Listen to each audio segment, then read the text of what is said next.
ನಮಸ್ಕಾರ, ಅಶ್ವವೇಗ ನ್ಯೂಸ್ಗೆ ಸ್ವಾಗತ. ನಾನು ಕೆಜೆ ಹಳ್ಳಿ ಸುರೇಶ್. ರೇಣುಕಾಸ್ವಾಮಿ ಕೊಲೆ ಕೇಸ್, ನಟ ದರ್ಶನ್ ಅರೆಸ್ಟ್. ದರ್ಶನ್ ಅರೆಸ್ಟ್ಗೆ ಸಂಬಂಧಪಟ್ಟ ಒಂದು ಆಡಿಯೋ ವೈರಲ್ ಆಗಿರುವಂಥದ್ದು. ಈ ಕುರಿತ ಒಂದು ಬ್ರೇಕಿಂಗ್ ನ್ಯೂಸ್ ಇದೆ, ನೋಡೋಣ.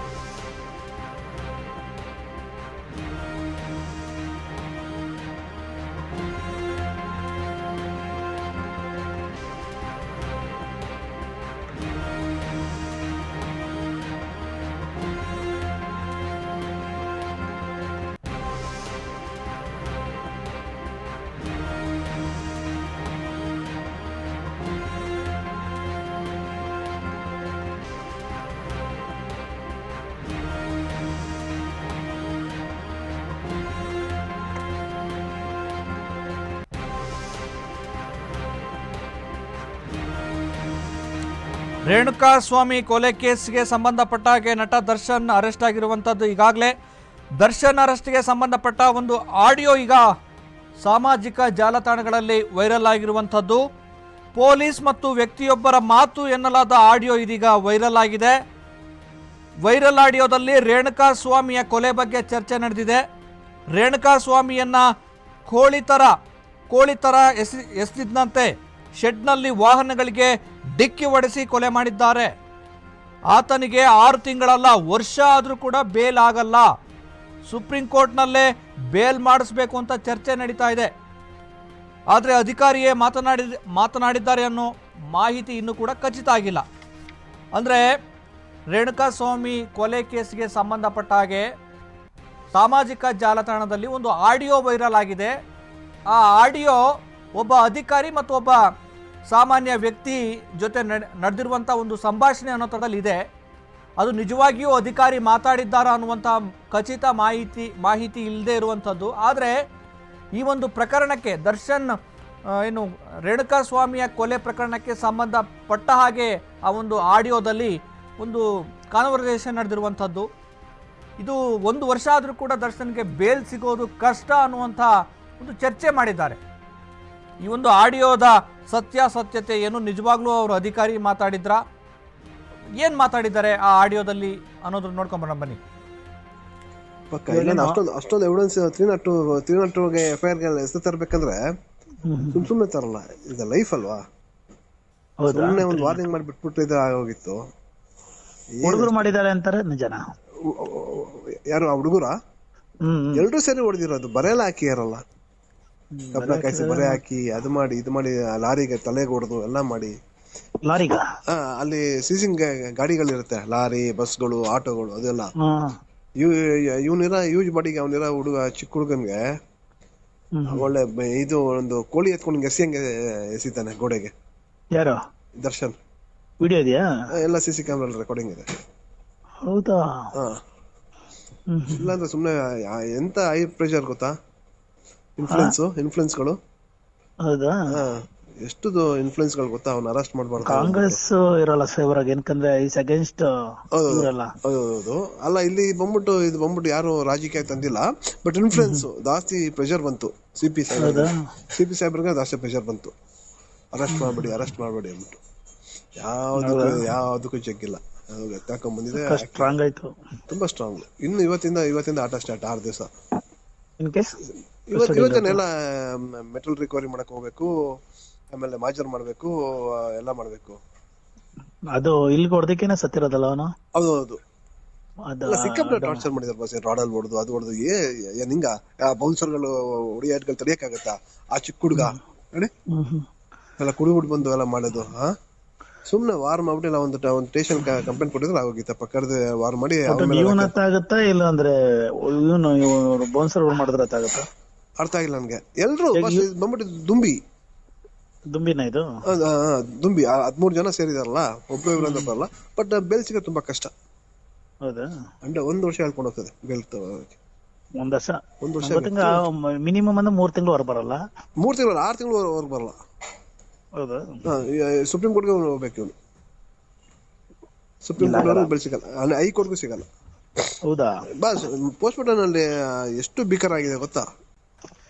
ಥ್ರೋಟ್ ಕಟ್ ಆಗಿದೆ, ಹೌದು ನೋಸ್ ಕಟ್ ಆಗಿದೆ. ಹೌದು ಎಷ್ಟು ಅಷ್ಟೊಂದ್ ಸಿಟ್ಟು ಬ್ಯೂಟಿಫುಲ್ ಏನಂತ ಗೊತ್ತಾಗಿಲ್ಲಪ್ಪ. ಬಸ್ ಅಷ್ಟೊಂದ್ ಸಿಟ್ಟು ಏನಕ್ಕೆ ತೋರಿಸ್ತದ ಬಸ್ ಗೊತ್ತಾಗಿಲ್ಲ. ಅವ್ನು ರೂಡ್ ಬಸ್ ಅವ್ನು ತುಂಬಾ ಹೌದಾ? ಅವ್ನು ತುಂಬಾ ರೂಡ್. ಅದು ಕುಡಿದ್ಬಿಟ್ರಂತ ಅವ್ನು ಹಿಡಿಯಕ್ಕೆ ಆಗಲ್ಲ, ಅವ್ನು ಕುಡಿದ್ಬಿಟ್ರಂತ ಹಿಡಿಯಕ್ಕೆ ಆಗಲ್ಲ, ಅಷ್ಟೊಂದು ರೂಡ್ ಅವನು. ಸುಮ್ನೆ ಹೋಗ್ಬಿಟ್ಟು ತಿರ್ಗಾ ನೋಡ ಅಲ್ಲಿ ಆ ಹುಡುಗಿಗೂ ಹೊಡೆದಿದ್ದಾನೆ ಅವನು, ಹಾ? ಆ ಹುಡುಗಿಗೂ ಹೊಡೆದಿದ್ದಾನೆ, ಯಾವ ಹುಡುಗಿ? ಆ ಪವಿತ್ರ ಗೌಡಗೆ. ವಿಡಿಯೋದಲ್ಲ? ಹೌದು, ಪವಿತ್ರ ಗೌಡಗೆ ಹೊಡೆದು ಅವಳು ಅಡ್ಮಿಟ್ ಆಗಿ RR ಹಾಸ್ಪಿಟಲ್ ಅಲ್ಲಿ ಹೌದಾ? ಸೋಮವಾರ ಡಿಸ್ಚಾರ್ಜ್ ಆಗಿ ಬಂದಿದ್ದಾಳೆ. ಇವರು 4 ಜನ ಕಾನ್ಸ್ಪಿರಸಿ ಬಂದು ನಾವೇ ಮಾಡಿದ್ವು ಬಂದು ಓರಲ್ ಆಗಿ ಸರೆಂಡರ್ ಆಗ್ಬಿಟ್ರು ಕಾಮಾಕ್ಷಿ ಪಲ್ಯಗೆ. ಅಲ್ಲಿ ಒಬ್ಬೊಬ್ರು ಒಂದು ಸ್ಟೇಟ್ಮೆಂಟ್ ಕೊಟ್ಬಿಟ್ರು ಎಲ್ಲಿ? ಸ್ಟೇಷನ್ ಅಲ್ಲಿ ನಾವು ಫೈನಾನ್ಸ್ ಮಾಡಿದ್ವಿ ಹಂಗೆ ಅಂದ್ಬಿಟ್ಟು, ಇನ್ನೊಬ್ಬ ಹಂಗೆ ಅಂದ್ಬಿಟ್ಟು. ಆಕ್ಚುಲಿ ನಾವು ಇನ್ವೆಸ್ಟಿಗೇಷನ್ ಮಾಡ್ಬೇಕಂದ್ರೆ ಒಬ್ಬರನ್ನ ದೂರ ಕೂರ್ಸ ಮಾಡೋದು, ಒಬ್ಬರು ಒಂದು ರೂಮು. ಏನೋ ಅವ್ನು ಹಿಂಗೆ ಹೇಳ್ತಾನಲ್ಲ ಇವನ ಹತ್ರ ಸುಮ್ಮನೆ ಕೇಳೋದು. ನಿಜ ಬಂದ್ಬಿಡ್ತದೆ ಸ್ಟೇಷನ್. ಯಾವತ್ತು ಸ್ಟೇಷನ್ ಮೆಟ್ಲೆಕ್ತಿದಂಗೆ ನಿಜ ಬಂದ್ಬಿಡ್ತಾರೆ. ಅವ್ರು ಏನ್ ತಿಳ್ಕೊಂಡ್ ಬಂದಿರ್ತಾರೆ ಎಲ್ಲ ಉಲ್ಟಾ ಆಗುತ್ತೆ ಇಮ್ಮಿಡಿಯೇಟ್ಲಿ. ಫಿಲಂ ತರ ಆಗಲ್ಲ. ಫಿಲಂ ಇನ್ನೊಂದು ಅದು ಹೆಂಗ್ ಪ್ಲೇಸ್ ರೋಡಲ್ಲಿ ಎಸ್ಬಿಟ್ರೆ ಗೊತ್ತಾಗಿಲ್ಲ. ಇನ್ನೇನ್ ಮಾಡ್ತೀರಾ? ಇನ್ ಎಷ್ಟು ದೂರ ಎತ್ಕೊಂಡು ಹೋಗಕ್ಕಾಗ್ತೈತೆ? ಏನೋ ಮಾಡಕ್ ಹೋಗಿ ಏನೋ ಆಗೋಯ್ತೀರ ಮಕ್ಕಳು. ಆದ್ರೆ ಒಂದ್ ಲೈಫ್ ಅಲ್ವಾ ಬಸ್ ಇದು. ತುಂಬಾ ಬ್ರೇಕಲ್ ಇವನು ಇರೋ ಇದಕ್ಕೆ. ಹೌದು, ವಾರ್ನಿಂಗ್, ಆರಾಮ ವಾರ್ನಿಂಗ್ ಕೊಟ್ಕೊಂಡು ಒಂದು ಆರಾಮ ವಾರ್ನಿಂಗ್ ಕೊಡ್ಬೋದಾಯ್ತು. ಅವನ ಈ ಕರೆದ್ಬಿಟ್ಟು ಸೋಷಿಯಲ್ ಮೀಡಿಯಾದಲ್ಲೂ ಅಷ್ಟೇ ನಾನು ನೋಡಿದೀನಿ. ಹೆಂಗೆ ಇದ್ ಮಾಡ್ತಾರಂದ್ರೆ ಇವಾಗ್ಲೂ ಅಷ್ಟೇ ಒಂದೊಂದು ಕಮೆಂಟ್ಸ್ ಗಳೆಲ್ಲ ನೋಡ್ತಾ ಇದ್ರೆ ಬಸ್ ಚಂದನ್ ಶೆಟ್ಟಿ ಚಂದನ್ ಶೆಟ್ಟಿ. ಹೌದು, ಕಮೆಂಟ್ಸ್ ಗಳು ನೋಡ್ಬಿಟ್ರೆ ನಿಜ ಓದ್ಬಿಟ್ರೆ ಬೇಜಾರಾಗ್ಬಿಡುತ್ತೆ. ಬಸ್ ಈ ಜನಗಳಿಗೆ ಗೊತ್ತಿಲ್ಲ ಬಸ್, ಈ ಜನಗಳಿಗೆ ಎಲ್ಲಿದೆ ಬೇಸಿ ಜನಕ್ಕೆ ಇದು ಅರ್ಧ ಯಾವ ಕಡೆ ಗೊತ್ತಾಗ ಚಾಟ್ ಮೆಸೇಜ್ ಜಾಸ್ತಿ ಮಾಡೋದು. ಮಾಡ್ಬೇಕು ಅಷ್ಟೇ. ಉಡುಪಿ, ಹೌದು, ಮಂಗಳೂರು ಆ ಕಡೆ ಜನ ಜಾಸ್ತಿ ನೋಡಿದೀನಿ. ಹೌದು, ಬಿಟ್ರೆ ಈ ಕಡೆ ನಾರ್ತ್ ಕರ್ನಾಟಕ ನೋಡಿ 50 ಕೋಟಿ ರೂಪಾಯಿ ಬಡ್ಜೆಟ್ ಫಿಲಂ ಓಡ್ತಾ ಇದೆ ಇವಂದು. ಅದ್ಯಾವ್ದು ಡೆವಿಲ್ ಅಂದ್ಬಿಟ್ಟು. ನಾರ್ತ್ ನಾವು ಹಿಂಗೆ ಎಂತ CV Nagesh, CH Hanumantharayappa, MT Nanaiah, ಎಂತ ಲಾರ್ಡ್ ವಿಕೆಟ್ಸ್, ಟಾಬಿ ಸೆಬೆಸ್ಟಿಯನ್ ಎಲ್ಲ ಎಂತ ಕಪಿಲ್ ಸಿಪಾಲ್ ಕರ್ಕೊಂಡು 6 ತಿಂಗಳು ಬೆಲ್ ಸಿಗಲ್ಲ ಬಸ್. ಬೇರೆಯವರು ಬೆಳ್ಕೊಟ್ಬಿಟ್ರೆ ಬೇರೆಯವರು ಇದೇ ತರ ಮಾಡಲ್ವಾ? ದುಡ್ಡಿದೆ ಲೆಕ್ಕಕ್ಕೆ ಇವ್ರನ್ನ ಮಾದರಿಯಾಗಿ ಇಟ್ಕೊಂಡು. ಏನಕ್ಕಂದ್ರೆ ಸಲ್ಮಾನ್ ಖಾನ್ ಅದಕ್ಕೆ ತಾನೇ ಜೈಲ್ ಹಾಕಿದ್ದು. ಹೌದು, ನಿನ್ ನೋಡಿ ತುಂಬಾ ಜನ ಮಾಡ್ತಾರೆ. ನೀನ್ ಏನೋ ಕೊಂದ್ಬಿಡಿದ್ಯಾ? ಅಲ್ಲ, ಸಲ್ಮಾನ್ ಖಾನ್ ಬೇಕ್ ಕಂಪ್ಲೇಂಟ್ ಮಾಡಿಲ್ಲ. ಅವ್ನ ಕಾರ್ ಆಕ್ಸಿಡೆಂಟ್ ಒಂದು ಇನ್ನೊಂದ್ ಆಯ್ತಲ್ಲ, ಅದು ಜಿಂಕೆ ಮರಿದು. ಜಿಂಕೆನ ಯಾವ್ದೋ ರೇರ್ ನೀನೊಬ್ಬ ಮಾಡಿದ್ನ. ಹೌದು, ನಿನ್ ನೋಡಿ ಎಷ್ಟೋ ಜನ ಮಾಡ್ತಾರೆ. ಹೌದು. ಸೊ ಇದಕ್ಕಾಗಿ ನಂಗೆ ಶಿಕ್ಷೆ ಆಯ್ತಾ ಹೇಳಿದ್ರೆ ಸೆಲೆಬ್ರಿಟಿ. ಅದಕ್ಕೆ ಆ ಜಿಂಕೆನ್ ಸಾಯಿಸಿದಕ್ಕೆ ಅವ್ನಿಗೆ ಎಷ್ಟು ಹುಡುಕ್ತವ್ರ ಗೊತ್ತಾ? ಅವ್ನು ಸಿಕ್ಬಿಟ್ರೆ ಮೊನ್ನೆ ಫೈರಿಂಗ್ ಎಲ್ಲ ಆಯ್ತಲ್ಲ ಮನೆ ಹತ್ರ. ಅವ್ರು ಎಷ್ಟೋ ಅವನು ಆಗ್ಲೇ ಜೈಲಲ್ಲೇ ಸೂಸೈಡ್ ಮಾಡ್ಕೊಂಬಿಟ್ಟ. ತರಲ್ಲ ಆಗುತ್ತೆ. ಇನ್ನೇನ್ ಬಸ್ ಎಲ್ಲಿದ್ಯಾ ಬಸ್? ಮನೇಲಿದ್ದೆ. ನಿಮ್ದು ವಿಡಿಯೋ ಕಳ್ಸಿದ್ರಲ್ಲ ಕೋರ್ಟ್ದು, ನೋಡ್ದೆ. ಅಯ್ಯೋ ನೆನ್ನೆಲ್ಲ ಸಾಕಾಯ್ತು ಡ್ಯೂಟಿಗಳು ಮಾಡಿ ನಮ್ಗಂತೂ. ಹೌದಾ? ಅನ್ನಪೂರ್ಣೇಶ್ವರ ನಗರ ಅಂತೂ ಸುಸ್ತಾಗ್ಬಿಟ್ಟಿರ್ತಾರಲ್ಲ. ಅಯ್ಯೋ ಭಯಂಕರ. ಇಡೀ ಬೆಂಗಳೂರಿಂದ ಹಾಕೊಂತಾರೆ ಪೊಲೀಸರ್ಸ್. ಇಡೀ ಬೆಂಗಳೂರಿಂದ ಬರ್ತಾರೆ, ಸಾಲಲ್ಲ ಕೇಸ್ ತಗೊಂಡು. ಅದೆಲ್ಲ ಆಯ್ತು. Okay Ajay, thank you.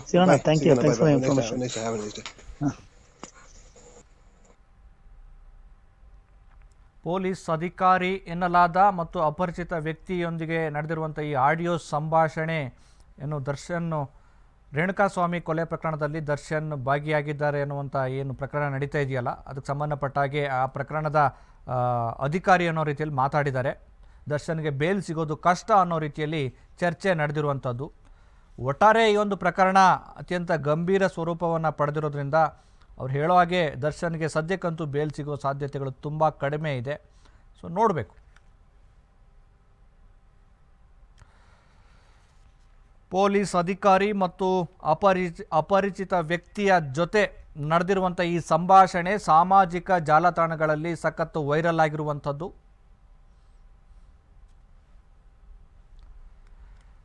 ಈ ಒಂದು ವಿಚಾರಕ್ಕೆ ಸಂಬಂಧಪಟ್ಟ ಹಾಗೆ ಅಶ್ವಥ್ ದೂರವಾಣಿ ಸಂಪರ್ಕದಲ್ಲಿ ಜಾಯ್ನ್ ಆಗಿದ್ದಾರೆ ನಮ್ಮ ಪ್ರತಿನಿಧಿ. ಅಶ್ವಥ್, ಏನಿದು ಪೊಲೀಸ್ ಅಧಿಕಾರಿ ಮತ್ತು ಅಪರಿಚಿತ ವ್ಯಕ್ತಿ ನಡುವೆ ನಡೆದಿರುವಂಥ ಈ ಒಂದು ಸಂಭಾಷಣೆ ಇದೆಯಲ್ಲ, ನಿಜಕ್ಕೂ ಪೊಲೀಸ್ ಅಧಿಕಾರಿ ಮಾತಾಡಿದಾರಾ ಅಥವಾ ಇದು ಆ ರೀತಿ ಬಿಂಬಿಸಲಾಗಿದೆಯಾ?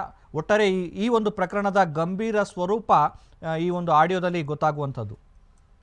ಸುರೇಶ್, ಈಗಾಗಲೇ ಏನು ದರ್ಶನ್ ಕೊಲೆ ಮಾಡಿರುವಂತಹ ಒಂದು ಪ್ರಕರಣಕ್ಕೆ ಸಂಬಂಧಪಟ್ಟಂತೆ ಈಗಾಗಲೇ ಪೊಲೀಸರು ಈಗ ಚುರುಕುಗೊಳಿಸಿರುವಂತಹದ್ದು ಒಂದು ಕಡೆ ಆದ್ರೆ, ಮತ್ತೊಂದು ಕಡೆ ಈಗ ಏನು ಒಂದು ಸೋಷಿಯಲ್ ಮೀಡಿಯಾದಲ್ಲಿ ಪೊಲೀಸ್ ಅಧಿಕಾರಿಯೊಬ್ಬರು ಮತ್ತೊಬ್ಬ ವ್ಯಕ್ತಿಯ ಜೊತೆ ಮಾತನಾಡಿರುವಂತಹ ಒಂದು ಆಡಿಯೋ ಕೂಡ ವೈರಲ್ ಆಗಿರುವಂತದ್ದು. ಅಂದ್ರೆ ಆ ಆಡಿಯೋದಲ್ಲಿ ಕಂಪ್ಲೀಟ್ ಆಗಿ ದರ್ಶನ್ ಅವರ ವಿಕೃತಿಯ ಬಗ್ಗೆ, ದರ್ಶನ್ ಅವರ ಕ್ರೂರತನದ ಬಗ್ಗೆ ಮಾತನಾಡಿರುವಂತದ್ದು. ಅಂದ್ರೆ ಮಿನಿಮಮ್ ಅವರಿಗೆ 1 ವರ್ಷಗಳ ಕಾಲ ಅವರಿಗೆ ಜೈಲು ಒಂದು ವಿಚಾರದ ಬಗ್ಗೆ ಮಾತನಾಡಿರುವಂತದ್ದು. ಮತ್ತೆ ರೇಣುಕಾ ಸ್ವಾಮಿ ಅವರನ್ನ ಹೇಗೆ ಹತ್ಯೆ ಮಾಡಿದ್ರು ಅನ್ನೋದ್ರ ಬಗ್ಗೆನೂ ಕೂಡ ಆ ಒಂದು ಆಡಿಯೋದಲ್ಲಿ ಈಗ ಮಾತನಾಡಿರುವಂತದ್ದು. ಅಂದ್ರೆ ಇಲ್ಲಿ ಪ್ರಮುಖವಾಗಿ ಅಂತಂದ್ರೆ ಆ ಮಾತನಾಡಿರುವಂತಹ ಅಧಿಕಾರಿ ಯಾರು ಅಂದ್ರೆ ಪೊಲೀಸ್ ಅಧಿಕಾರಿಯೇ ಮಾತನಾಡಿರುವಂತದ, ಅಥವಾ ಬೇರೆ ಯಾರಾದ್ರೂ ಮಾತನಾಡಿ ದರ್ಶನ್ ವಿರುದ್ಧ ಏನಾದ್ರು ಈ ರೀತಿಯಾಗಿ ಅಪಪ್ರಚಾರ ಮಾಡ್ತಿದಾರ ಅನ್ನೋದ್ರ ಬಗ್ಗೆನೂ ಕೂಡ ಈಗ ಪೊಲೀಸರು ತನಿಖೆಯನ್ನ ಮಾಡ್ಬೇಕಾಗುತ್ತೆ. ಸದ್ಯಕ್ಕೆ ಈ ಒಂದು ಆಡಿಯೋ ಈಗ ಸೋಷಿಯಲ್ ಮೀಡಿಯಾದಲ್ಲಿ ಒಂದು ದೊಡ್ಡ ಮಟ್ಟದಲ್ಲಿ ಸದ್ದು ಮಾಡ್ತಾ ಇರುವಂತದ್ದು. ಜೊತೆಗೆ ಈ ಒಂದು ಆಡಿಯೋನ ಈಗ ಪೊಲೀಸ್ ಅಧಿಕಾರಿಗಳು ಕೂಡ ತೆಗೆದುಕೊಂಡು ವಿಚಾರಣೆಯನ್ನು ಕೂಡ ಮಾಡ್ತಾ ಇರುವಂತದ್ದು. ಯಾಕೆಂದ್ರೆ ಈಗ ಮೊದಲಿಗೆ ಕಾಮಾಕ್ಷಿ ಪಾಳ್ಯ ಜೊತೆಗೆ ಅನ್ನಪೂರ್ಣೇಶ್ವರಿ ಪೊಲೀಸ್ ಸ್ಟೇಷನ್ ಈ 2 ಪೊಲೀಸ್ ಠಾಣೆಗಳಲ್ಲಿ ಈ ಒಂದು ಪ್ರಕರಣ ಈಗ ಆಗಿರುವಂತದ್ದು. ಸೊ ಹಾಗಾಗಿ 2 ಪ್ರಕರಣದಲ್ಲಿ ಯಾರಾದ್ರೂ ಅಧಿಕಾರಿಗಳು ಈ ಆಡಿಯೋದಲ್ಲಿ ಮಾತನಾಡಿರುವಂತಹ ಆಡಿಯೋ ಅಥವಾ ಧ್ವನಿ ಯಾರಿಗಾದ್ರೂ ಹೋಲುತ್ತಾ ಅನ್ನೋದ್ರ ಬಗ್ಗೆನೂ ಈಗ ಪೊಲೀಸರು ತನಿಖೆಯನ್ನ ಕೂಡ ಮಾಡ್ತಾ ಇರುವಂತದ್ದು. ಸೊ ಹಾಗಾಗಿ ಈ ಒಂದು ಆಡಿಯೋ ಈಗ ಪೊಲೀಸ್ ಇಲಾಖೆಯಲ್ಲಿ ಸಾಕಷ್ಟು ದೊಡ್ಡ ಮಟ್ಟದಲ್ಲಿ ಒಂದು ಸದ್ದು ಮಾಡ್ತಾ ಇರುವಂತದ್ದು. ಯಾಕೆಂತಂದ್ರೆ ಪೊಲೀಸ್ ಅಧಿಕಾರಿಯೇ ಏನಾದ್ರೂ ಈ ರೀತಿಯಾಗಿ ಮಾತನಾಡಿದಾರ, ಅಥವಾ ಪೊಲೀಸ್ ಅಧಿಕಾರಿಯ ಹೆಸರು ಹೇಳ್ಕೊಂಡು ಈ ರೀತಿಯಾಗಿ ಬೇರೆ ಯಾರಾದ್ರೂ ಮಾತನಾಡಿ ಏನಾದ್ರೂ ಅಪಪ್ರಚಾರ ಮಾಡುವಂತಹ ಒಂದು ಕೆಲಸವನ್ನ ಮಾಡ್ತಾ ಇದ್ದಾರೆ. ಯಾಕೆಂತಂದ್ರೆ ಇಲ್ಲಿ ತುಂಬಾ ಗಂಭೀರವಾದಂತಹ ಒಂದು ಪ್ರಕರಣ. ಈಗೊಂದು ಗಂಭೀರವಾದಂತಹ ಪ್ರಕರಣದಲ್ಲಿ ತನಿಖೆ ಕೂಡ ಅಷ್ಟೇ ಗಂಭೀರವಾಗಿ ನಡಿಬೇಕಾಗುತ್ತೆ. ಅಶ್ವಥ್, ಇನ್ನೊಂದು ಮುಖ್ಯವಾದ ಒಂದು ವಿಚಾರವನ್ನ ಪ್ರಸ್ತಾಪ ಮಾಡಿದ್ದಾರೆ. ಅಲ್ಲಿ ಏನು ಶೆಡ್ಗೆ ರೇಣುಕಾ ಸ್ವಾಮಿಯನ್ನ ಕರೆದುಕೊಂಡು ಹೋಗಿದ್ದಾರೆ ಅಂತ ಏನು ಹೇಳಲಾಗುತ್ತಿದೆ, ಆ ಒಂದು ಹಲ್ಲೆ ಮಾಡಿರುವಂಥ ವಿಡಿಯೋ ಕೂಡ ಸಿಕ್ಕಿದೆ ಅನ್ನುವಂಥ ವಿಚಾರ ಈ ಒಂದು ಸಂಭಾಷಣೆಯಲ್ಲಿ ಪ್ರಸ್ತಾಪ ಆಗಿರುವಂಥದ್ದು. ಅದು ಏನಾದರೂ ಸಾಧ್ಯತೆ ಇದೆಯಾ? ಆ ವಿಡಿಯೋ ಏನಾದರೂ ಸಿಕ್ಕಿರುವಂಥದ್ದು, ಅಥವಾ ಏನು ಇದು ಹೆಂಗೆ ಅಂತ ನಂಬೋದಕ್ಕೆ ಸಾಧ್ಯವಾ ಅಂತ? ಸುರೇಶ್, ಪಾಸಿಬಿಲಿಟಿ ಇದೆ. ಯಾಕೆಂತಂದ್ರೆ ಆ ಒಂದು ಶೆಡ್ ಅಲ್ಲಿ ಕಂಪ್ಲೀಟ್ ಆಗಿ CCTVಯನ್ನ ಅಳವಡಿಕೆ ಮಾಡಲಾಗಿದೆ. ಯಾಕೆಂತಂದ್ರೆ ಅಲ್ಲಿ ಏನು ರಿಕವರಿ ಆದಂತಹ ವೆಹಿಕಲ್ ಗಳನ್ನ ಮತ್ತೆ ಸೀಸ್ ಆದಂತಹ ವೆಹಿಕಲ್ ಗಳನ್ನ ಅಲ್ಲಿ ಇಡ್ಲಾಗಿತ್ತು. ಆ ವೆಹಿಕಲ್ ಗಳನ್ನ ಕಂಪ್ಲೀಟ್ ಆಗಿ ನೋಡ್ಕೊಳ್ಳೋದಕ್ಕೆ ಸೆಕ್ಯೂರಿಟಿಯನ್ನು ಕೂಡ ನಿಯೋಜನೆ ಮಾಡಲಾಗಿತ್ತು, ಮತ್ತೆ ಜೊತೆಗೆ CCTVನೂ ಕೂಡ ಅಳವಡಿಕೆ ಮಾಡಲಾಗಿತ್ತು. ಸೊ ಹಾಗಾಗಿ ಆ CCTV ದೃಶ್ಯಾವಳಿಗಳಲ್ಲಿ ಏನಾದ್ರೂ ಒಂದು ವೇಳೆ ದರ್ಶನ್ ಅವರ ಕ್ರೂರತನ ಏನಾದ್ರೂ ರೆಕಾರ್ಡ್ ಆಗಿದ್ರೆ ಖಂಡಿತವಾಗ್ಲೂ ಆ ಒಂದು ಅಂದ್ರೆ ಕಂಪ್ಲೀಟ್ ಆಗಿ ಈ ಒಂದು ಪ್ರಕರಣದ ಬಗ್ಗೆ ಏನು ತನಿಖಾಧಿಕಾರಿಗಳಿದ್ದಾರೆ, ತನಿಖಾಧಿಕಾರಿಗಳು ತೀವ್ರವಾಗಿ ಈಗ ತನಿಖೆಯನ್ನು ಕೂಡ ಮಾಡ್ತಾ ಇರೋದು. ಯಾಕೆಂದ್ರೆ ಒಂದು ವೇಳೆ ಏನಾದ್ರೂ ಆ ಶೆಡ್ ಅಲ್ಲಿ ನಡೆದಂತಹ ಸಂದರ್ಭದಲ್ಲಿ CCTV ಏನಾದ್ರು ಇತ್ತು, ಆ ಒಂದು CCTVಯಲ್ಲಿ ದರ್ಶನ್ ಅವರ ಕ್ರೂರತನ ಕಂಪ್ಲೀಟ್ ಆಗಿ ರೆಕಾರ್ಡ್ ಆಗಿದ್ರೆ ಅದ್ಯಾವುದನ್ನು ಕೂಡ ಹೊರಗಡೆ ಬಿಡುವಂತ ಒಂದು ಸಾಧ್ಯತೆ ಇಲ್ಲ. ಯಾಕೆಂದ್ರೆ ಇಲ್ಲಿ ತನಿಖಾಧಿಕಾರಿಗಳ ಮೇಲೆ ಸಾಕಷ್ಟು ಜವಾಬ್ದಾರಿ ಕೂಡ ಇರುತ್ತೆ. ಸೊ ಒಂದು ವೇಳೆ ಏನಾದ್ರು ಆ ವಿಜುವಲ್ಸ್ ಗಳು, ಫುಟೇಜ್ ಗಳು ಏನಾದ್ರು ಲೀಕ್ ಆಯ್ತು ಅಂತಂದ್ರೆ ಖಂಡಿತವಾಗ್ಲೂ ಇಲ್ಲಿ ತನಿಖಾಧಿಕಾರಿ ತಲೆದಂಡ ಆಗೋದ್ರಲ್ಲಿ ಡೌಟ್ ಇಲ್ಲ. ಸೊ ಹಾಗಾಗಿ ಆ ಒಂದು ನಿಟ್ಟಿನಲ್ಲಿ ಈಗ ಪ್ರಮುಖವಾಗಿ ಅಂತಂದ್ರೆ ಈಗ ಈ ಒಂದು ಆಡಿಯೋದಲ್ಲಿ ಮಾತನಾಡಿರುವಂತಹ ಅಧಿಕಾರಿ ಏನಿದ್ದಾರೆ, ಅಧಿಕಾರಿ ಹೇಳೋ ಪ್ರಕಾರ ಒಂದು ವೇಳೆ CCTV ಇತ್ತು ಅಂತಂದ್ರೆ ಅದು ಈ ಒಂದು ಪ್ರಕರಣಕ್ಕೆ ತುಂಬಾ ಒಂದು ದೊಡ್ಡ ಮಟ್ಟದ ಒಂದು ಎವಿಡೆನ್ಸ್ ಅಂದ್ರೂ ಕೂಡ ತಪ್ಪಾಲಿಕ್ಕಿಲ್ಲ. ಸುರೇಶ್. ಓಕೆ ಅಶ್ವಥ್, ಧನ್ಯವಾದ ನಿಮ್ಮೆಲ್ಲ ಮಾಹಿತಿಗಾಗಿ.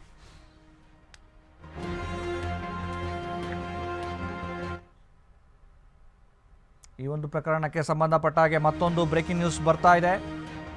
ಪೊಲೀಸ್ ತನಿಖೆ ವೇಳೆ A1 ಆರೋಪಿ ಪವಿತ್ರ ಬೆಚ್ಚಿ ಬೀಳಿಸುವಂತ ಮಾಹಿತಿಯನ್ನು ಕೊಟ್ಟಿರುವಂಥದ್ದು. ರೇಣುಕಾ ಸ್ವಾಮಿ ಕಳುಹಿಸಿದ್ದ ಅಶ್ಲೀಲ ಫೋಟೋ ಮೆಸೇಜ್ ನಾನು ಪವನ್ಗೆ ಕಳಿಸಿದ್ದೆ. ದರ್ಶನ್ಗೆ ಈ ವಿಚಾರ ಗೊತ್ತಾಗಬಾರ್ದು ಅಂತ ಕೂಡ ನಾನು ಹೇಳಿದ್ದೆ. ದರ್ಶನ್ಗೆ ಗೊತ್ತಾದರೆ ಏನಾದರೂ ಅನಾಹುತ ಆಗಬಹುದು ಅಂತ ನಾನು ಭಾವಿಸಿದ್ದು. ರೇಣುಕಾ ಸ್ವಾಮಿಯನ್ನು ಕೊಲೆ ಮಾಡ್ತಾರೆ ಅಂತ ಕಲ್ಪನೆ ಕೂಡ ನನಗಿರಲಿಲ್ಲ. ಅಶ್ಲೀಲ ಮೆಸೇಜ್ ಮಾಡಿದ್ದಕ್ಕೆ ಚಪ್ಪಲಿಲಿ ಹೊಡೆದು ವಾಪಸ್ ಕೂಡ ನಾನು ಆಗಿದ್ದೆ. ಕೊಲೆ ಮಾಡ್ತಾರೆ ಅಂದಿದ್ರೆ ನಾನು ದೂರು ಕೊಟ್ಟು ಸರಿ ಮಾಡ್ತಾ ಇದ್ದೆ. ಕೊಲೆ ಪ್ರಕರಣದ ಮೊದಲ ಆರೋಪಿ ಪವಿತ್ರ ಹೇಳಿಕೆ ಈಗ ದಾಖಲಾಗಿರುವಂಥದ್ದು.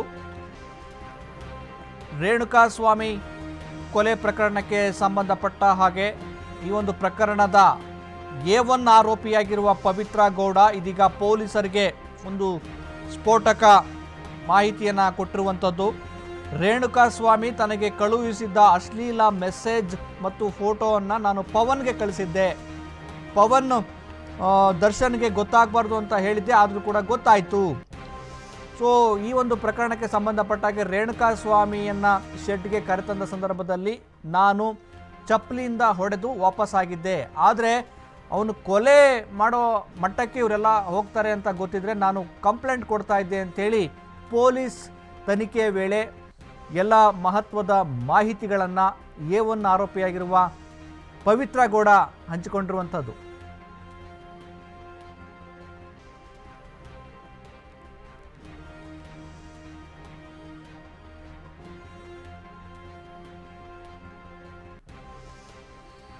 ರೇಣುಕಾಸ್ವಾಮಿ ಕೊಲೆ ಪ್ರಕರಣಕ್ಕೆ ಸಂಬಂಧಪಟ್ಟ ಹಾಗೆ ಮಹತ್ವದ ಮಾಹಿತಿಯನ್ನ ಪವಿತ್ರ ಗೌಡ ಪೊಲೀಸ್ ತನಿಖೆಯ ವೇಳೆ ಹಂಚಿಕೊಂಡಿದ್ದಾರೆ.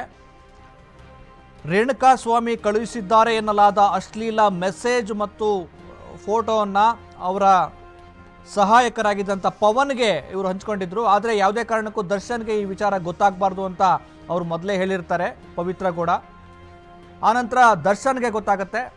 ದರ್ಶನ್ಗೆ ಗೊತ್ತಾದ ನಂತರ ರೇಣುಕಾಸ್ವಾಮಿಯನ್ನು ಚಿತ್ರದುರ್ಗದಿಂದ ಬೆಂಗಳೂರಿಗೆ ಕರೆತರಲಾಗುತ್ತೆ. ಬೆಂಗಳೂರಿನ RR ನಗರದಲ್ಲಿರುವಂಥ ಶೆಡ್ಗೆ, ಆ ಒಂದು ಶೆಡ್ಗೆ ಅವ್ರನ್ನ ಕರೆತಂದು ಅಲ್ಲಿ ರೇಣುಕಾಸ್ವಾಮಿಯ ಮೇಲೆ ಹಲ್ಲೆ ನಡೆಯುತ್ತೆ.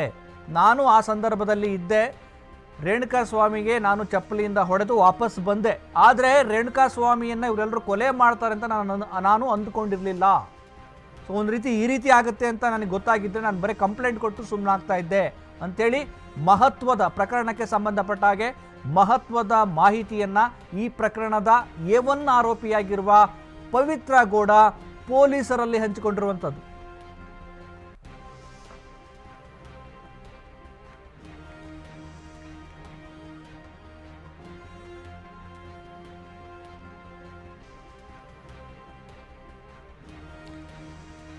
ಈ ಒಂದು ಪ್ರಕರಣಕ್ಕೆ ಸಂಬಂಧಪಟ್ಟಾಗೆ ಮತ್ತೊಂದು ಬ್ರೇಕಿಂಗ್ ನ್ಯೂಸ್ ಇದೆ.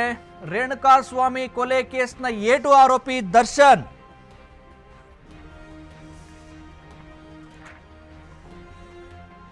ಕೊಲೆ ಕೇಸ್ ಬಗ್ಗೆ ಪೊಲೀಸರ ಮುಂದೆ ಬಾಯ್ಬಿಟ್ಟ ದಾಸ.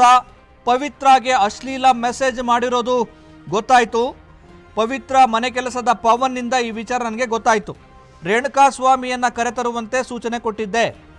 ಚಿತ್ರದುರ್ಗದ ರಾಘವೇಂದ್ರನಿಗೆ ಕರೆತರಲು ಹೇಳಿದ್ದೆ. ಶನಿವಾರ ಸಂಜೆ ರೇಣುಕಾಸ್ವಾಮಿ ಶೆಡ್ನಲ್ಲಿ ಭೇಟಿಯಾದೆ. ಅಶ್ಲೀಲ ಮೆಸೇಜ್ ಮಾಡಿದ್ರೆ ಸರಿ ಇರಲ್ಲ ಅಂತ ನಾನು ವಾರ್ನ್ ಮಾಡಿದ್ದೆ. ದುಡ್ಡು ಕೊಟ್ಟು ಊಟ ಮಾಡಿಕೊಂಡು ಊರಿಗೆ ಹೋಗು ಅಂತ ನಾನು ಹೇಳಿ ಅಲ್ಲಿಂದ ಹೊರಟು ಹೋದೆ. ನಾನು ರೇಣುಕಾಸ್ವಾಮಿಯ ಕೊಲೆಯನ್ನ ಮಾಡಿಲ್ಲ, ನನಗೂ ಇದಕ್ಕೂ ಸಂಬಂಧ ಇಲ್ಲ ಅಂತೇಳಿ ದರ್ಶನ್ ಪೊಲೀಸ್ ತನಿಖೆ ವೇಳೆ ಹೇಳಿಕೆಯನ್ನ ಕೊಟ್ಟಿರುವಂಥದ್ದು. ರೇಣುಕಾಸ್ವಾಮಿಯ ಕೊಲೆ ಪ್ರಕರಣಕ್ಕೆ ಸಂಬಂಧಪಟ್ಟ ಹಾಗೆ ಈ ಒಂದು ಪ್ರಕರಣದ A2 ಆರೋಪಿಯಾಗಿರುವಂತಹ ದರ್ಶನ್, ನಟ ದರ್ಶನ್ ಇದೀಗ ಪೊಲೀಸರಿಗೆ ಹೇಳಿಕೆಯನ್ನು ಕೊಟ್ಟಿರುವಂಥದ್ದು. ಪವಿತ್ರಾಗೆ ಅಶ್ಲೀಲ ಮೆಸೇಜ್ ರೇಣುಕಾಸ್ವಾಮಿ ಮಾಡ್ತಿರೋದು ಅಂತ ನನಗೆ ಗೊತ್ತಾಯಿತು. ಆನಂತರ ಈ ರೇಣುಕಾಸ್ವಾಮಿಯನ್ನು ಪತ್ತೆ ಹಚ್ಚಿ ಚಿತ್ರದುರ್ಗದ ತಮ್ಮ ಅಭಿಮಾನಿ ಸಂಘದ ಅಧ್ಯಕ್ಷನಿಗೆ ಹೇಳಿದೆ. ಅವರು ಅಲ್ಲಿಂದ ರೇಣುಕಾಸ್ವಾಮಿಯನ್ನು ಚಿತ್ರದುರ್ಗದಿಂದ ಬೆಂಗಳೂರಿಗೆ ಕರೆತರ್ತಾರೆ. ಕರೆತಂದ ನಂತರ ಏನು ಬೆಂಗಳೂರಿನ RR ನಗರದಲ್ಲಿರುವಂಥ ಒಂದು ಶೆಡ್ಗೆ ಕರೆತಂದ ಸಂದರ್ಭದಲ್ಲಿ ನಾನು ರೇಣುಕಾಸ್ವಾಮಿನ ಅಲ್ಲಿ ಭೇಟಿ ಮಾಡ್ತೇನೆ. ಆನಂತರ ರೇಣುಕಾಸ್ವಾಮಿಗೆ ನಾನು ವಾರ್ನ್ ಮಾಡಿದೆ, ಈ ರೀತಿ ಎಲ್ಲ ಮಾಡೋದು ಸರಿ ಇರಲ್ಲ, ಮುಂದೆ ಈ ರೀತಿ ಮಾಡಬೇಡ ಅಂಥೇಳಿ ನಾನು ಅವ್ರಿಗೆ ಎಚ್ಚರಿಕೆ ಕೊಟ್ಟು ಅಲ್ಲಿಂದ ನಾನು ವಾಪಸ್ ಹೊರಟು ಹೋದೆ. ಆನಂತರ ಏನಾಯಿತು ನನಗೆ ಗೊತ್ತಿಲ್ಲ, ದುಡ್ಡು ಬೇರೆ ಕೊಟ್ಟು ಊರಿಗೆ ಹೋಗುವಂತ ಹೇಳಿದೆ ಅಂತ ಹೇಳ್ತಾರೆ. ರೇಣುಕಾಸ್ವಾಮಿಯನ್ನ ನಾನು ಕೊಲೆ ಮಾಡಿಲ್ಲ, ನನಗೂ ಇದಕ್ಕೂ ಸಂಬಂಧ ಇಲ್ಲ ಅಂತೇಳಿ ದರ್ಶನ್ ಹೇಳಿರುವಂಥದ್ದು. ಪೊಲೀಸರು ಸುಮ್ಮನೆ ಈ ಒಂದು ಪ್ರಕರಣಕ್ಕೆ ಸಂಬಂಧಪಟ್ಟಾಗೆ ಗಂಭೀರವಾದ ಪ್ರಕರಣ ಇದು. ಒಬ್ಬ ವ್ಯಕ್ತಿಯನ್ನು ಕೊಲೆ ಮಾಡಿರುವಂಥ ಒಂದು ಪ್ರಕರಣ. ಸುಮ್ಮನೆ ಪೊಲೀಸ್ನವರು ದರ್ಶನ್ ಅವ್ರನ್ನ ವಿಚಾರಣೆಗೆ ಕರೆತಂದು ಅರೆಸ್ಟ್ ಮಾಡಿ ನ್ಯಾಯಾಲಯದ ಮುಂದೆ ಹಾಜರುಪಡಿಸಲ್ಲ. ಯಾಕೆಂದರೆ ಯಾವುದೇ ವ್ಯಕ್ತಿಯನ್ನು ಒಂದು ಕೊಲೆ ಪ್ರಕರಣಕ್ಕೆ ಸಂಬಂಧಪಟ್ಟ ಹಾಗೆ ಅವರನ್ನು ಅರೆಸ್ಟ್ ಮಾಡ್ತಾರೆ ಪೊಲೀಸ್ ಅಧಿಕಾರಿಗಳು, ಪೊಲೀಸರು ಅಂತಂದರೆ ಮಹತ್ವದ ಮಾಹಿತಿಯನ್ನು, ಸಾಕ್ಷ್ಯಗಳನ್ನು ಕಲೆ ಹಾಕಿ ಈ ಒಂದು ಏನು ಕೆಲಸಕ್ಕೆ ಕೈ ಹಾಕೋದು. ಯಾಕೆಂದರೆ ನಟ ದರ್ಶನ್ ಅಂದರೆ ತುಂಬ ಒತ್ತಡ ಇರುತ್ತೆ, ಅತ್ಯಂತ ಪ್ರಸಿದ್ಧಿಯಾದ ನಟ. ಆಮೇಲೆ ರಾಜಕಾರಣಿಗಳ ಪ್ರಭಾವವನ್ನು ಬಳಸಬಹುದು, ಅಭಿಮಾನಿಗಳ ಒತ್ತಡ ಇರುತ್ತೆ. ಇವೆಲ್ಲವನ್ನೂ ಕೂಡ ಪೊಲೀಸ್ ಅಧಿಕಾರಿಗಳು ಅರ್ಥ ಮಾಡಿಕೊಂಡೇ ಮಹತ್ವದ ದಾಖಲೆಗಳನ್ನು ಕಲೆ ಹಾಕಿಯೇ ದರ್ಶನ್ ಅವರನ್ನು ಅರೆಸ್ಟ್ ಮಾಡಿರುವಂಥದ್ದು.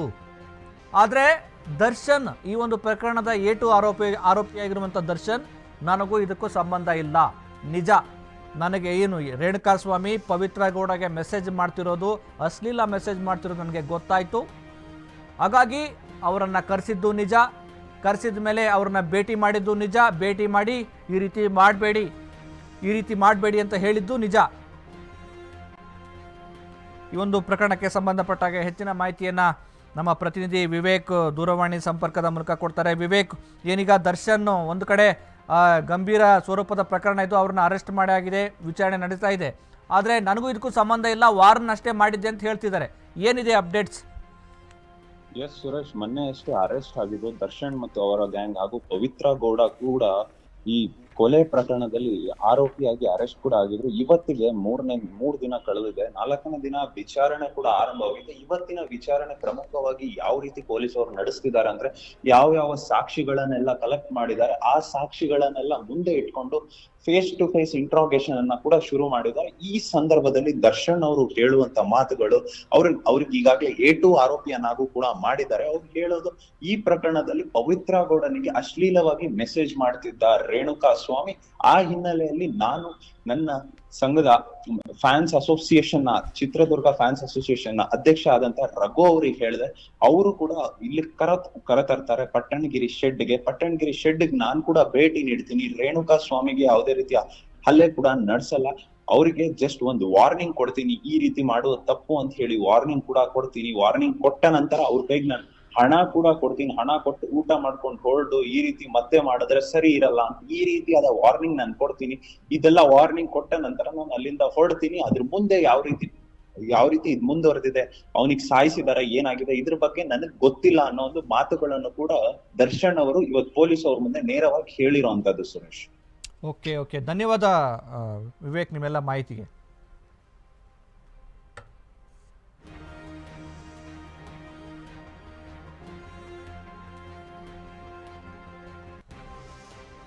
ಇದೇ ಪ್ರಕರಣಕ್ಕೆ ಸಂಬಂಧಪಟ್ಟ ಹಾಗೆ ಮತ್ತೊಂದು ಬ್ರೇಕಿಂಗ್ ನ್ಯೂಸ್ ಬರ್ತಾ ಇರುವಂಥದ್ದು.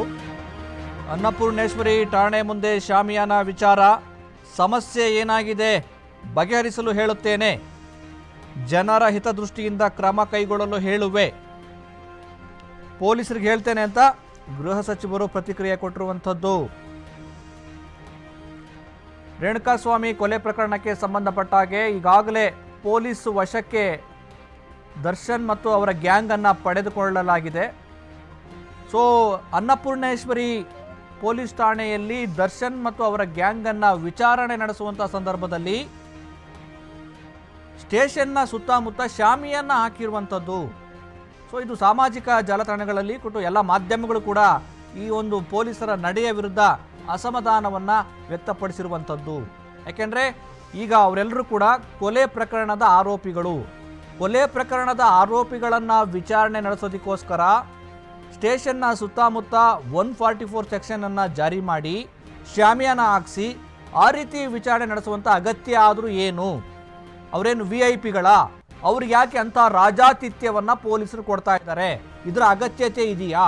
ಪೊಲೀಸ್ ತನಿಖೆಯಲ್ಲಿ ಈ ರೀತಿ ಶಾಮಿಯಾನ ಹಾಕಿಸಿ ಎನ್ಕ್ವೈರಿ ಮಾಡಬೇಕು ಅಂತ ಏನಾದರೂ ಇದೆಯಾ ಅಂತೇಳಿ ಮಾಧ್ಯಮಗಳು ಗೃಹ ಸಚಿವರನ್ನು ಪ್ರಶ್ನೆ ಮಾಡ್ತಾರೆ. ಈ ಒಂದು ಪ್ರಶ್ನೆಗೆ ಉತ್ತರ ಕೊಟ್ಟಿರುವಂಥ ಗೃಹ ಸಚಿವರು ಏನು ತಪ್ಪಾಗಿದೆ ಅಥವಾ ಏನು ಸಮಸ್ಯೆ ಆಗಿದೆ ಅಂತೇಳಿ ನಾನು ವರದಿ ತೆಗೆದುಕೊಳ್ತೇನೆ, ಅದನ್ನು ವರದಿ ತೆಗೆದುಕೊಂಡ ನಂತರ ಏನು ಸಮಸ್ಯೆ ಆಗಿದೆ ಅದನ್ನು ಬಗೆಹರಿಸೋದಕ್ಕೆ ಪ್ರಯತ್ನ ಪಡ್ತೇನೆ, ಬಗೆಹರಿಸೋದಕ್ಕೆ ಸೂಚನೆ ಕೊಡ್ತೇನೆ ಅಂತೇಳಿ ಗೃಹ ಸಚಿವರು ಮಾಧ್ಯಮದವರ ಪ್ರಶ್ನೆಗೆ ಸ್ಪಷ್ಟನೆ ಕೊಟ್ಟಿರುವಂಥದ್ದು. ಪೊಲೀಸ್ನವರಿಗೆ ಸರಿಯಾಗಿ ಸಾರ್ವಜನಿಕ ಹಿತದೃಷ್ಟಿಯಿಂದ ಏನಾಗಬೇಕು ಅದನ್ನು ಮಾಡಿ ಅಂತ ಹೇಳ್ತೇನೆ. ಆದರೆ ಅವರು ಇನ್ವೆಸ್ಟಿಗೇಷನ್ ಮಾಡೋದಕ್ಕೂ ಕೂಡ ನಾವು ಅವರಿಗೆ ಫ್ರೀಯಾಗಿ ಬಿಡಬೇಕು. ಯಾರು ಕೂಡ ಅಪರಾಧಿನ ಕರ್ಕೊಂಡು ಬಂದು ಬಿರಿಯಾನಿ ಊಟ ಕೊಟ್ಟು ಆಮೇಲಿಂದ ಅವರಿಗೆಲ್ಲ ರಾಜಾತಿಥ್ಯ ಕೊಡೋದಕ್ಕೆ ಸಾಧ್ಯ ಇಲ್ಲ. ಅದನ್ನು ಮಾಡೋದಿಲ್ಲ, ಮಾಡಿಕೊಡ್ದು. ಆ ಥರದ್ದು ಇಲ್ಲ ಅಂತ ಹೇಳಿ ನಾನು ತಾವೆಲ್ಲ ಮೊನ್ನೆ ಹೇಳಿದಾಗ ನಾನು ವಿಚಾರ ಮಾಡಿದೆ, ಏನ್ರಿ ಈ ರೀತಿ ಎಲ್ಲ ಹೇಳ್ತಾ ಇದ್ದಾರೆ, ನಮ್ಮ ಮಾಧ್ಯಮ ಸ್ನೇಹಿತರೆಲ್ಲ ಈ ರೀತಿ ಹೇಳ್ತಾ ಇದ್ದಾರಪ್ಪ ಏನು ಅಂತ ಕೇಳಿದಾಗ, ಇಲ್ಲ ಸರ್ ನಾವು ಹಂಗೆಲ್ಲ ಮಾಡೋದು ಇಲ್ಲ. ಅವರಿಗೆ ಬೇರೆ ಎಲ್ಲ ಅಪರಾಧಿಗಳು ಹೇಗೆ ಟ್ರೀಟ್ ಮಾಡಬೇಕು ಅವರನ್ನು ಹಾಗೆ ಟ್ರೀಟ್ ಮಾಡ್ತೀವಿ, ಅದರಲ್ಲಿ ಯಾವುದೇ ಮುಲಾಜಿಲ್ಲ ಅಂತ ಹೇಳಿದರು. ಅದರಿಂದ ಅವರಿಗೆ ಫ್ರೀಯಾಗಿ ಅವ್ರು ಇನ್ವೆಸ್ಟಿಗೇಟ್ ಮಾಡೋದಕ್ಕೆ ಬಿಡೋಣ ಅಂತ. ಅದೆಲ್ಲ ಏನೂ ಇಲ್ಲ, ನಾನು ಕೇಳಿದೆ, ಕಮಿಷನರ್ಗೂ ಕೇಳಿದೆ, ಅದೆಲ್ಲ ಆ ರೀತಿ ಏನೂ ಇಲ್ಲ ಅಂತ ಹೇಳಿ ಕಂಪ್ಲೇಂಟ್ ಕೊಡೋದಕ್ಕೆ ಒಳಗಡೆ ಬಿಡ್ತಾರೆ ಸಾರ್ವಜನಿಕರಿಗೆ. ಅವ್ರಿಗೆ ಹೇಳೋಣ, ಪೊಲೀಸ್ನವರಿಗೆ ಸರಿಯಾಗಿ ಸಾರ್ವಜನಿಕ ಹಿತದೃಷ್ಟಿಯಿಂದ ಏನಾಗಬೇಕು ಅದನ್ನು ಮಾಡಿ ಅಂತ ಹೇಳ್ತೇನೆ. ಶಾಮಿಯಾನ ಅಂದರೆ ಅನ್ನಪೂರ್ಣೇಶ್ವರಿ ಪೊಲೀಸ್ ಠಾಣೆಯ ಸುತ್ತಮುತ್ತ ಶಾಮಿಯಾನ ಹಾಕಿರುವಂಥ ವಿಚಾರಕ್ಕೆ ಸಂಬಂಧಪಟ್ಟಾಗೆ ಈಗ ಪರಮೇಶ್ವರ್ ಅವರು ಸ್ಟೇಟ್ಮೆಂಟ್ ಕೊಟ್ಟಿದ್ದಾರೆ. ಆ ರೀತಿ ಕೇಳಿದ್ವಿ, ಏನು ಬಿರಿಯಾನಿ ಎಲ್ಲ ಕೊಟ್ರಾ ಅಂತೇಳಿ ಏನು ಫೋನ್ ಮಾಡಿ ಕೇಳಿದ್ವಿ, ಇಲ್ಲ ಆ ಥರ ಏನಿಲ್ಲ ಅಂತ. ಇನ್ನು ಶಾಮಿಯಾನ ಹಾಕಿರೋ ವಿಚಾರಕ್ಕೆ ಸಂಬಂಧಪಟ್ಟಾಗೆ ಅದನ್ನೆಲ್ಲ ಸರಿಪಡಿಸೋಣ, ಏನಾದರೂ ತಪ್ಪಾಗಿದೆ ಅದನ್ನು ಸರಿಪಡಿಸೋಣ, ನಾನು ಸೂಚನೆ ಕೊಡ್ತೀನಿ ಅಂತ ಹೇಳಿದ್ದಾರೆ. ನೋಡಬೇಕು, ತುಂಬ ಈಸಿಯಾಗಿ ಆರಾಮಾಗಿ ಗೃಹ ಸಚಿವರು ಮಾತಾಡ್ತಾರೆ. ಯಾಕೆಂದರೆ ಇದೊಂದು ಈ ರೀತಿ ಕ್ರಿಮಿನಲ್ ಅಂದರೆ ಆರೋಪಿಗಳಿಗೆ ಎನ್ಕ್ವೈರಿ ಮಾಡೋದಕ್ಕೆ ಶಾಮಿಯಾನ ಆಕ್ಸ್ ಮಾಡಬೇಕಾ? ಅದು ಆ ರೀತಿ ಮಾಡಿದ್ರೆ ಇದು ಸರಿನಾ? ಯಾವ ರೀತಿ ಇದು ಕಾನೂನಾತ್ಮಕವಾಗಿ ನಡೆಯುತ್ತಾ ಅನ್ನೋ ಪ್ರಶ್ನೆ ಚರ್ಚೆಗಳಿಗಾಗಲೇ ಸಾಮಾಜಿಕ ಜಾಲತಾಣದಲ್ಲಿ ನಡೀತಾ ಇದೆ. ಆದರೆ ಗೃಹ ಸಚಿವರು ಅದನ್ನು ಸರಿಪಡಿಸೋಣ ಅಂತ ಹೇಳಿದ್ದಾರೆ.